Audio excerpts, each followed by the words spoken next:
Bismillahirrahmanirrahim. Assalamualaikum warahmatullahi wabarakatuh. Jumpa lagi dengan saya di Abil Maiwa Channel. Jadi teman-teman, channel ini adalah merupakan channel pendidikan tempat kita berbagi tentang aplikasi pendidikan Microsoft Office serta tips dan triks komputer. Jadi teman-teman, di video kali ini kembali lagi admin akan berbagi sebuah video informasi yang cukup penting tentunya untuk teman-teman guru honorer di seluruh Indonesia.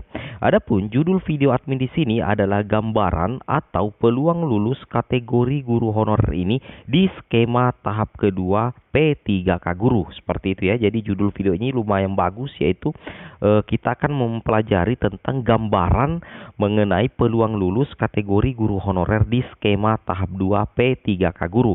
Nah, sekarang kita lanjut saja ke videonya teman-teman ya.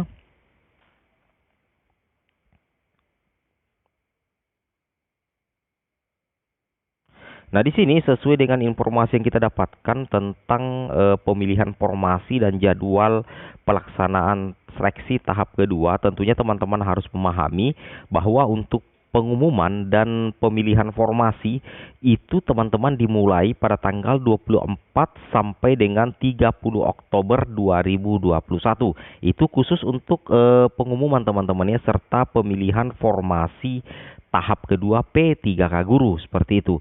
Sedangkan untuk pengumuman daftar peserta, nah jadi di sini untuk pengumuman daftar peserta bagi teman-teman guru honorer yang mengikuti seleksi tahap kedua akan ada pengumuman daftar peserta, kemudian ada pengumuman waktu dan tempat seleksi P3K Guru tahap 2 itu dilaksanakan pada tanggal 4 November 2021 teman-teman ya. Jadi itu dilaksanakan pada tanggal 4 November 2021 seperti itu. Kemudian untuk mencetak kartu peserta seleksi P3K Guru. Nah, di sini untuk mencetak kartu peserta seleksi P3K Guru itu dilaksanakan pada tanggal 4 sampai 7 November 2021.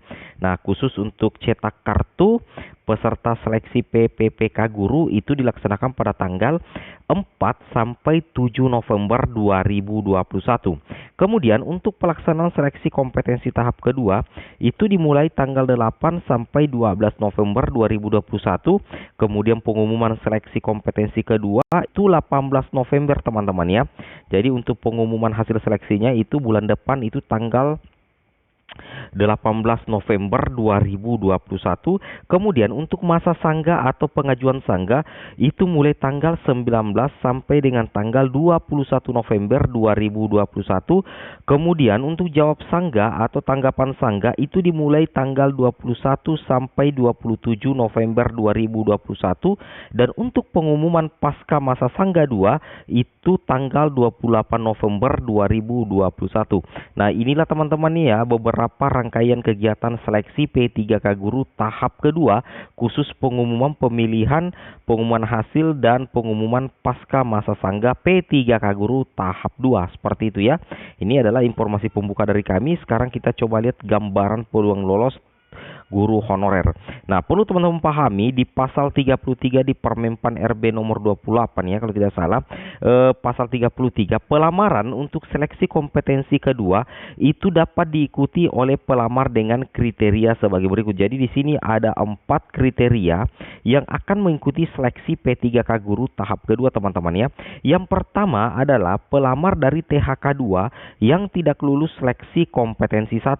Kemudian guru non ASN yang terdaftar di Dapodik yang tidak lulus seleksi kompetensi 1, dan yang ketiga adalah guru swasta yang terdaftar di Dapodik dan lulusan PPG.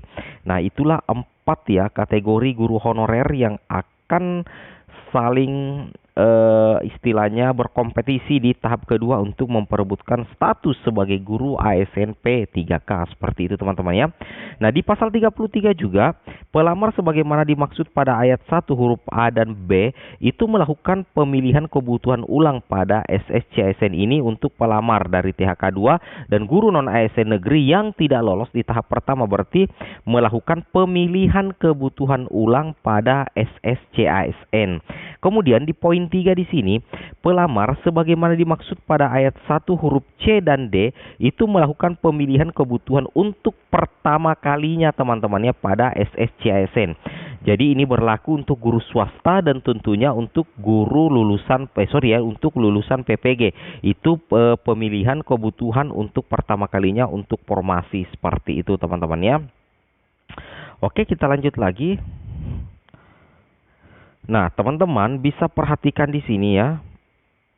Nah, teman-teman bisa memperhatikan ini adalah semacam grafik atau gambaran yang memprediksikan peluang tiap-tiap kategori yang admin bacakan tadi untuk lolos menjadi guru ASN P3K tentunya di tahap kedua teman-teman ya. Yang mana anggaplah di sini formasi guru kelas SD, anggaplah nantinya formasinya ini 2, kalau yang di sini formasinya 1, di sini formasi yang tersisa itu 2. Nah, di sini anggaplah guru yang melamar itu adalah 2 juga, keduanya guru induk, di sini keduanya guru induk, kan kemudian di sini keduanya guru induk. Jadi ada 2 guru honorer di sekolah A, kemudian di sekolah B juga ada 2 guru honorer, kemudian sekolah C itu ada 2 guru honorer seperti itu. Ketiga-tiganya ini adalah guru induk. Nah, sebagaimana dimaksud di hasil webinar tadi siang dari Kemdikbudristek itu mengatakan bahwa di tahap kedua itu sudah tidak ada lagi teman-teman prioritas sekolah induk. Nah, apalagi di sini nantinya guru honorer swasta dan lulusan PPG itu sudah bisa mendaftar P3K tahap 2 teman-teman ya. Jadi istilahnya nantinya di sini di tahap kedua ini kita bisa katakan sebagai tarung bebas. Artinya tarung bebas di sini betul-betul ya, bebas, tidak ada istilah kunci mengunci formasi, tidak ada istilah prioritas guru sekolah induk. Nah, seperti itu. Anggaplah di sini di sekolah A ini kan ada 2 guru honorernya teman-teman ya. Sedangkan formasi juga 2, berarti otomatis ini guru honorer akan kembali memilih formasi di sekolah induknya. Begitu juga dengan guru di sekolah B akan kembali memilih formasi di sekolah induknya. Kemudian guru di sekolah C itu akan memilih kembali formasi di sekolahnya karena masih tersedia formasi yang lowong.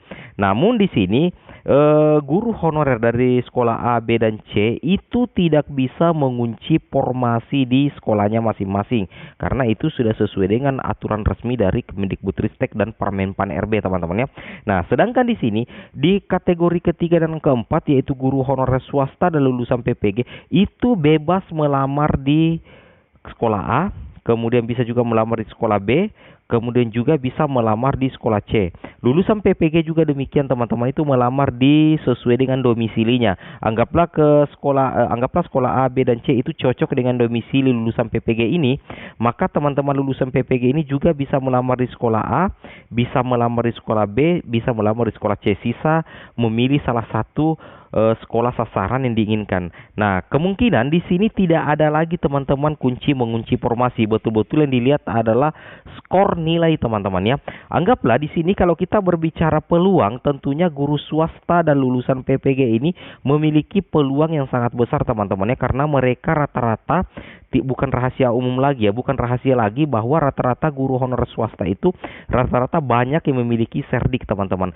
Sedangkan lulusan PPG tidak usah ditanya lagi, mereka bisa mendaftar karena mereka memiliki sertifikat pendidik. Nah, ketika mereka memiliki serdik dan melamar anggaplah di sekolah A, sedangkan guru yang ada di sekolah A itu ada 2 tidak memiliki serdik sama sekali, maka secara otomatis kesempatan terbesar untuk lolos di sekolah A itu adalah guru honorer swasta. Karena kebetulan anggaplah guru honorer negeri ini tidak memiliki afirmasi atau tidak memiliki afirmasi serdik. Kecuali jika guru honorer negeri ini memiliki juga serdik, maka secara otomatis akan seimbang teman-teman ya, seperti itu. Ini yang banyak sebenarnya dikeluhkan oleh teman-teman guru honorer karena tidak ada lagi istilah kunci mengunci formasi dan tidak ada lagi istilah prioritas sekolah induk seperti itu. Jadi teman-teman guru honorer swasta dan lulusan PPG selama dalam satu kabupaten atau domisili itu bebas melamar formasi apakah di sekolah negeri atau di sekolah swasta. Seperti itu teman-teman ya, tentang gambaran peluang lolos guru-guru kita, guru-guru honorer di seleksi P3K tahap 2. Dan semoga saja nantinya ada kebijakan terbaru lagi dari Kemendikbud khususnya untuk teman-teman guru honorer sekolah negeri yang sama sekali tidak memiliki afirmasi atau tidak memiliki serdik dan gagal di tahap 1 untuk bisa mempunyai peluang besar di tahap kedua, karena tidak bisa dipungkiri bahwa guru honor swasta dan lulusan PPG itu rata-rata memiliki cerdik seperti itu. Oke, mungkin cukup sampai di sini videonya teman-teman ya. Semoga videonya bermanfaat. Jangan lupa like, comment, and subscribe. Assalamualaikum warahmatullahi wabarakatuh.